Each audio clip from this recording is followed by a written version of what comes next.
When we see pressures building in these 40 markets, we just can't ignore it, and we're not going to wait for a safety problem to truly manifest itself when the early indicators are telling us we can take action today to prevent, things from deteriorating. I am worried about coming home. Boston's Logan Airport is filled with anxious travelers after the FAA announced that airlines must slash flights by 10% in 40 high-volume markets. Logan joins Phoenix, Atlanta, and all 3 major New York City airports, all expected to see hundreds of delays and cancellations throughout the coming days. According to the FAA, the reductions would start tomorrow at 4% and raise to 10% by next week. We are starting to see some evidence that fatigue is building in the system in ways that we feel we need to work towards relieving some of that pressure. They need to figure their stuff out. They need to figure their stuff out. Sean Horton is headed to Tampa to watch the Pats take on the Buccaneers. He's already making plans in case he can't make it home Monday. Enjoy the sun. Maybe get a bartending job, depending on how long I'm there for. Massport confirming they do anticipate delays and cancellations, adding, quote, "Our federal partners have continued to come to work admirably under challenging circumstances, and we remain in close communication with them as well as with our airline partners to minimize disruptions and keep passengers informed." But with no end to the government shutdown in sight, passengers are wondering what this means for the holidays. I live in Atlanta, busiest airport. I have kids traveling from New York, D.C., and Boston for Thanksgiving. I'm just hoping for safety, first of all, and timeliness.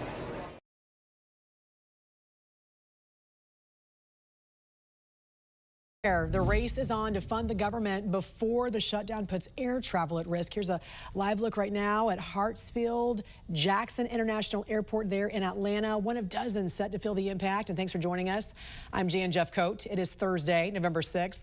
The Transportation Department warned it would have to start cutting flights over dozens of U.S. airports by this time tomorrow because air traffic controllers aren't getting paid. They're calling in sick. Let's get right to Mark Boyle at the live desk for the latest on the travel warnings and where that shutdown stands now in its 37th day, the longest in history, Mark.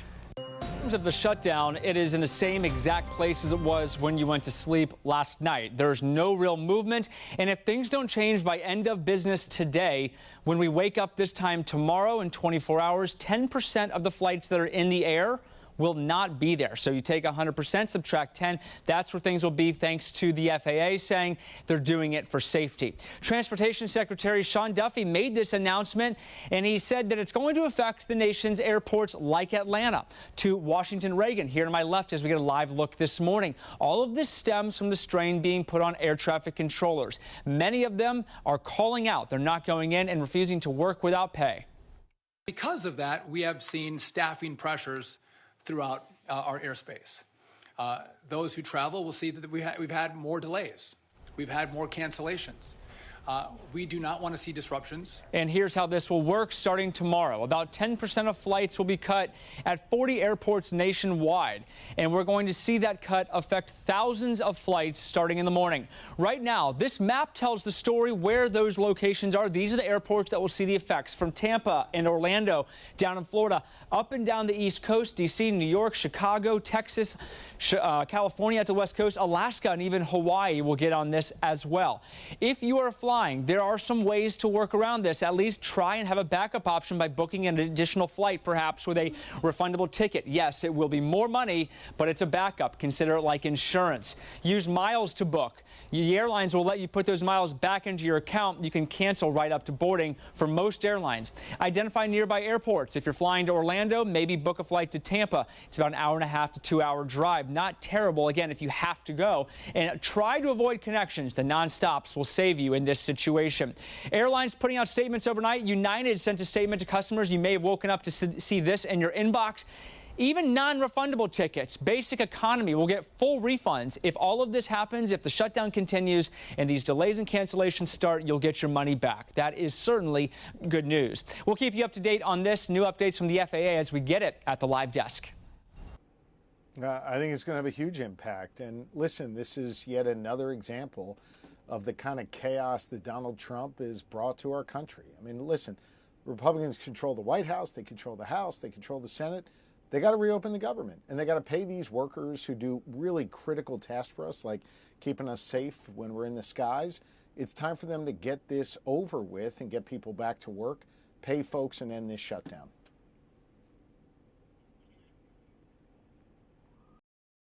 The impact here will be huge for the American traveler. The FAA says it will cut about 10% of flights at 40 major airports starting tomorrow.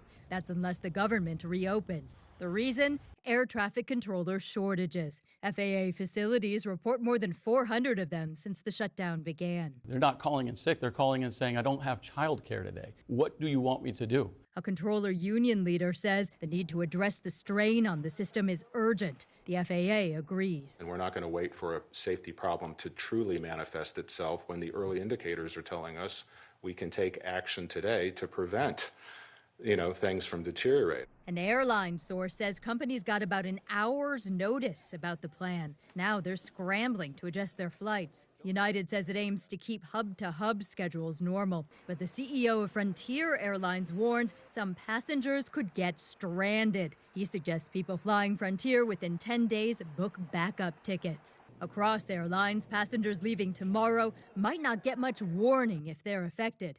That's because the FAA initially declined to name the impacted airports. What the FAA is talking about here is equivalent to canceling about 4,500 flights a day. By my math, that's about 30% worse than the worst day for flight cancellations in the last year. I'm Amy Kiley reporting. In this church basement, an assembly line of volunteers prepares plates destined for the airport. They're going to work every day. At least this is one thing we can help them out with. And we're going to load these up. Daryl English is the regional president of the National Union representing Transportation Security Administration officers. You're awesome back here.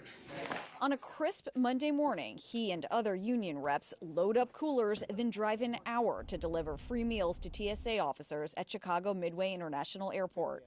So we know that it's been a month now. Officers are struggling, so anything that we can do to help them out. They're going through a lot of personal and emotional stress right now. They're on top of their jobs. Amid the longest government shutdown in U.S. history, these TSA officers are in a holding pattern. They're essential employees, so they have to work, but they aren't being paid. In Houston this week, a major jam at security. Lines lasted up to 3 hours as some TSA employees called out sick. Top leaders in Washington blame each other. As every day goes by, I think the problem is going to only get worse, not better. I hope that Democrats come to their senses and end this shutdown. This is day 35 of the Trump Republican shutdown. Donald Trump and the Republicans cannot govern. Whose fault is this? Does it even matter? Well, at this point, it doesn't matter because at the end of the day, it's about who's going to help us get fed. So we're not trying to point fingers at it. We're just trying to bring people together. I felt like I was pushed into a corner. Roxy Knightley was a TSA officer until Friday, when she says she resigned. I tried to push through for as long as I could, but my lease is literally about to end within the next 2 weeks. And landlords require 2 pay stubs. I do not have 2 recent pay stubs. Now, Roxy is moving out of state to live with a friend. I kind of feel a little bit lost, to be honest with you, because I did, intend to continue working as a transportation security officer. It definitely was not an easy decision for me to have to make. It breaks my heart that it's come to this. So what can travelers expect in the coming days, Pete?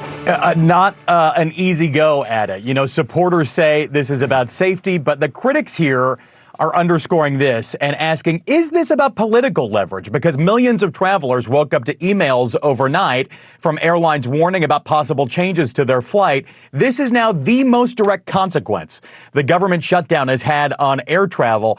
Airlines caught so flat-footed, really blindsided by this new directive from the Trump administration. I'm told carriers were given less than an hour's notice that the FAA would order flight reductions nationwide by tomorrow morning. Here is the reasoning from the Trump administration. Air traffic controllers just got their new zero pay stub, the second of this government shutdown.